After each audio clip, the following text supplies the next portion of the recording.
Hello, everyone, and welcome to North Texas Teen Book Festival Educators Day. My name is Margarita Longoria, and I am so excited to introduce you all to Sonia Manzano, who you may know as Maria from Sesame Street. She is also the creator of Alma's Way on PBS. Today, she's here to talk about her upcoming book, Coming Up Cuban, which will be out in August. Welcome, Sonia. We are so happy to have you here with us today. Well, thank you, Margarita. It's a pleasure for me to be here. I'm always happy to talk about my books. Any opportunity I have to talk about them, I take. So I'm ready to go. A little background on me. Though the book is called Coming Up Cuban, I'm not Cuban. I'm Puerto Rican. But the lifestyle and dichotomies of what goes on and what continues to go on and then what went on with Caribbean people really interested me. It has always been interesting to me. Like I was very taken by the fact that poverty drove my Puerto Rican relatives to the mainland for better opportunities, but the opposite happened in Cuba. Political upheaval drove people who were more upscale from Cuba to the mainland, leaving impoverished people behind. So it's kind of like the opposite. But what matters to me is that in both cases, families were torn apart and they had to find new communities to live in, and they had to survive or wither. And the kids had to deal with language changes and customs and, of course, weather, like we all have to deal with when we come from Caribbean or warm climates. But here's how Coming Up Cuban came to be. I heard a true story about a little American boy who lived in Cuba in the 50s with his family, and they had a chicken farm, and he had a dog. Well, when Castro came in 1959, and he nationalized all the businesses, then the little boy and his family had to leave, and they had to leave the chicken farm in Cuba. Well, he had to leave and leave his dog. Ay, qué pena. But what was so interesting to me is that a couple of months later, the dog shows up in a boat in Miami, and the kid and the dog are reunited. Well, that was an interesting story. I thought I could make a nice picture book out of this. But then my editor, Andrea Pinkney, said, you know, there might be something more to this story of kids having to leave where they lived because of political upheaval. Poke around. So I started looking around, and then I fell into this remarkable hole of interest. I found out more specific things that affected Cuban kids, and two of them were the Pedro Pan operation, where unaccompanied minors were sent to the mainland, to Miami, to escape Castro's indoctrination, and the literacy program that he also instituted in Cuba. And I remember seeing Fidel Castro, the dictator, I remember seeing him speaking at the United Nations, talking about how he was going to implement this reading program. And these two initiatives affected kids specifically. Well, I was intrigued by that. I went to librarians. Librarians told me all kinds of interesting stories and details. I actually went to the Cuban Heritage Library in Miami, where one of the librarians was actually one of the kids who was sent to the United States on her own. And she says, she just remembers that she was shopping for shoes for her birthday party, and all of a sudden she ends up in Queens or something. And she said, I felt like all the color left the world. It was so touching to me. And she didn't see her parents for a very long time because the belief was that the Americans would come in and fix everything, and then things would go back to normal in Cuba. Well, of course, that didn't happen. So I learned a lot. I learned about revolutionary zeal gone wrong, because all the revolutionaries were very idealistic, and then quite suddenly things changed.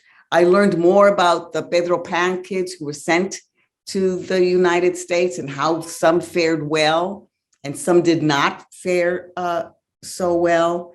And I thought, how does that affect kids who are just on the cusp of making opinions about the world around them and are just kind of understanding what's around them. So I got to work telling those tales through the fictitious lives of Ana, Miguel, Zulema, and Juan. Ana is the disenchanted daughter of a revolutionary. Her father is idealistic and he thinks he's changing Cuba for the better. And she gets disenchanted when things change. Miguel is part of the Operation Pedro Pan. He's an unaccompanied minor and he's sent to the United States by his parents who fear for his safety. And he ends up in what was then known as a reform school full of all of these really tough kids, and he doesn't know how to deal with them. And it's how that affected him. Zulema is the illiterate Guajira peasant girl who stayed. She was poor, she was illiterate, she lived in the rural area, but she has all these yearnings of her own, and she gets very much affected by what's going on around her when she learns to read. And I remember my mother telling me about living in poverty in Puerto Rico with a dirt floor, and they lived in bohíos, you know, they were like these little houses. And I resurrected those feelings about my mother telling me when I informed Zulema.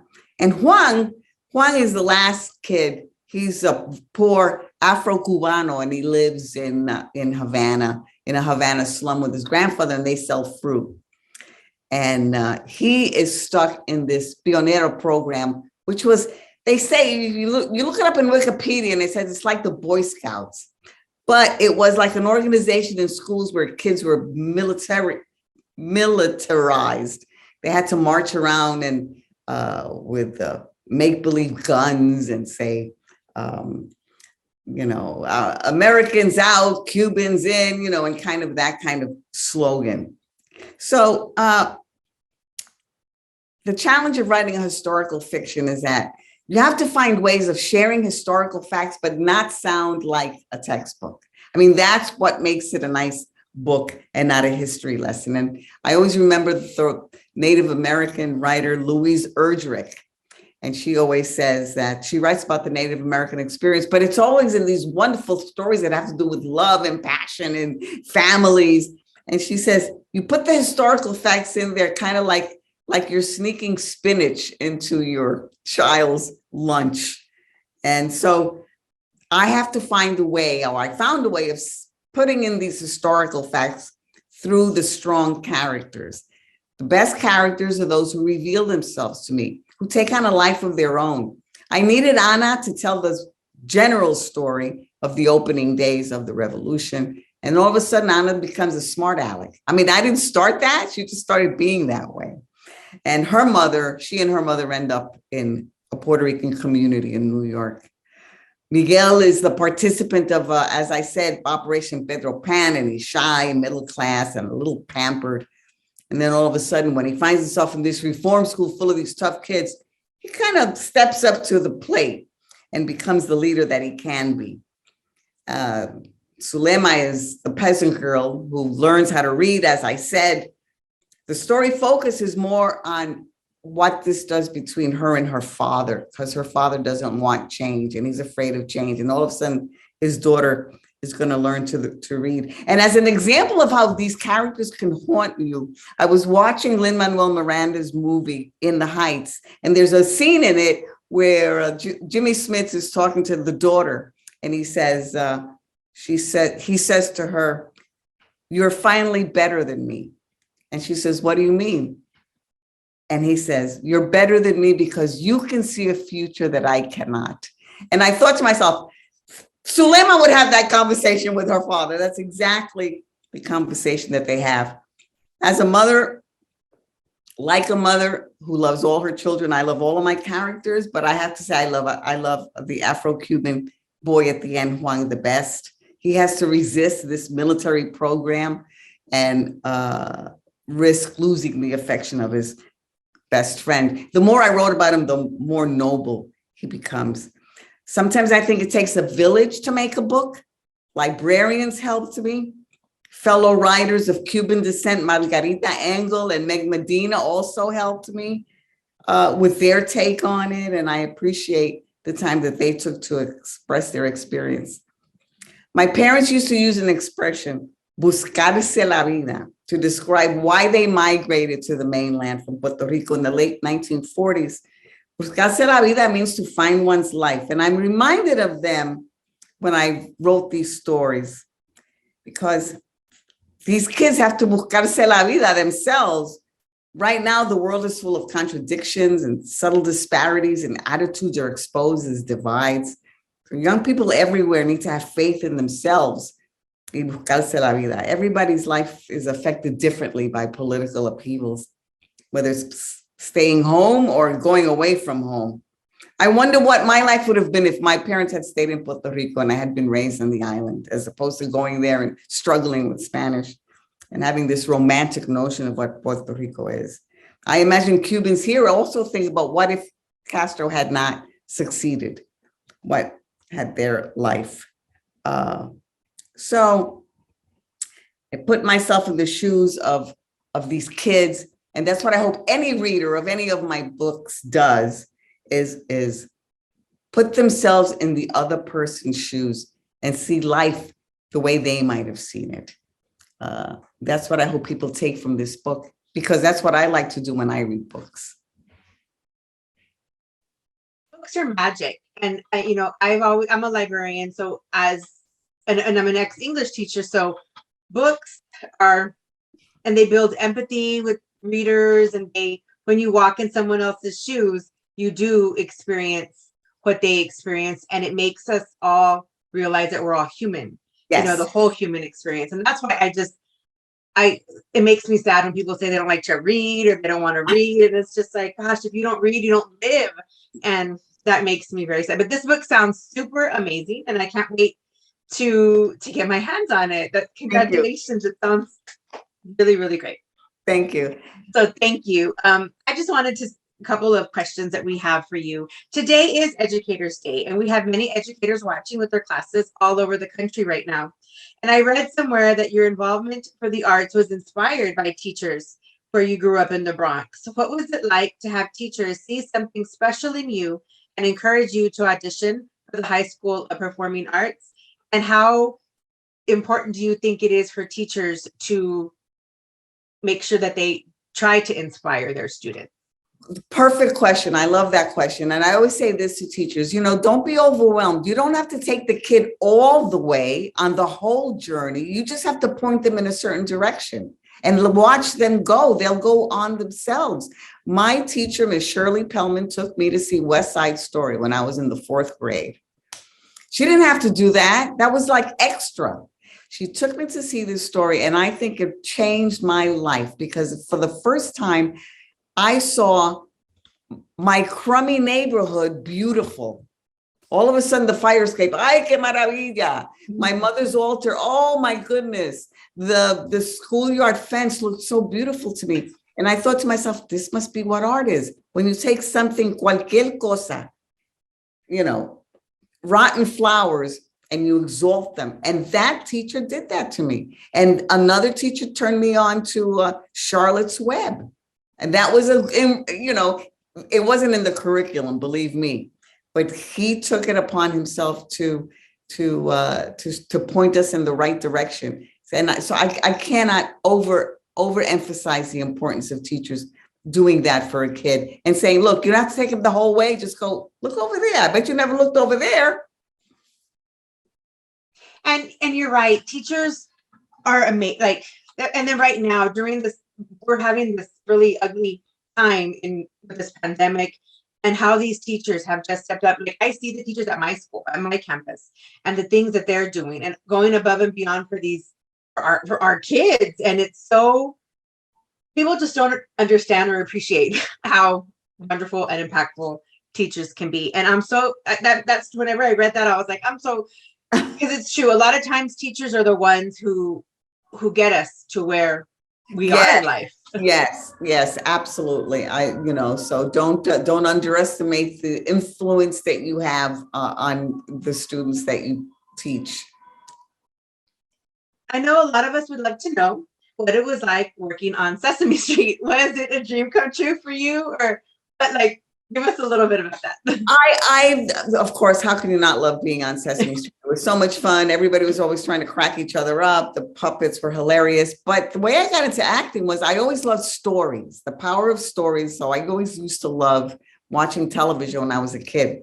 I lived in a household that was ruled by domestic violence, and I found peace and order watching television. So that's how come I always loved television. Then I got time to go to college.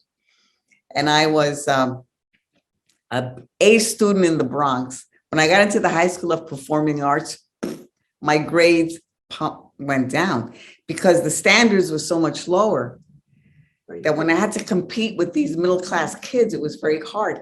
Okay, what to do? I had to go to college. So how do I go? I decided to go on an audition. Like kids go on sports scholarships because I was going to go to college one way or the other.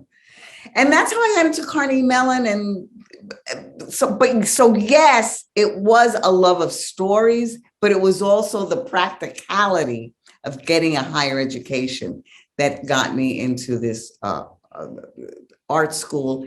I got onto Sesame Street. Sesame Street came out of the civil rights movement. They had wonderful role models for African-American students. The activist group on the West Coast, Mexican-American activists, said you should have representations for Latinos as well. And in those days, everybody had a platform. Everybody would fight for what they wanted. So Sesame Street said, great. And I was cast with Emilio Delgado. So I was a Puerto Rican and he was the Chicano that was cast. We eventually got married on Sesame Street and everything. And then I became a writer on Sesame Street. I kept having questions about the Latino content, and the producer said to me, you know what, why don't you try writing it yourself? If you're so smart. Well, I had to really, really examine myself, and I stepped up to the plate.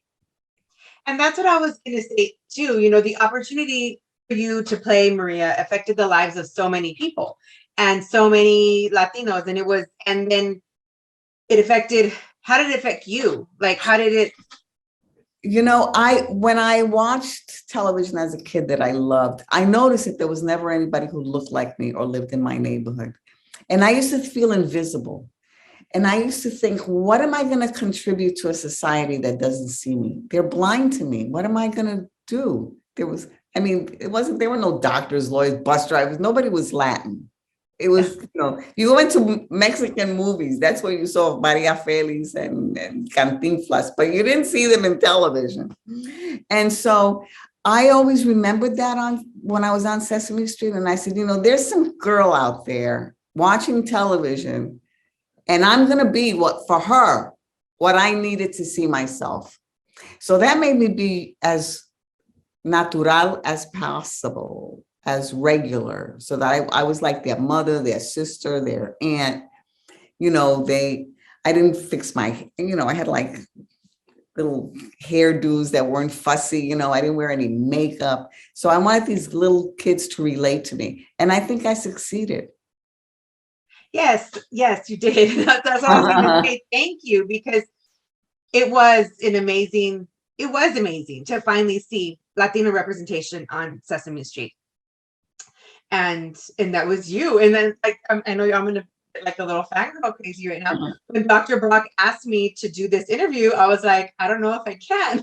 I don't know if I can compose myself to do this interview. Thank you. That's great. I'm delighted that you're here, and thank you. So let's talk about your publishing career. How did that start? My what career? My publishing.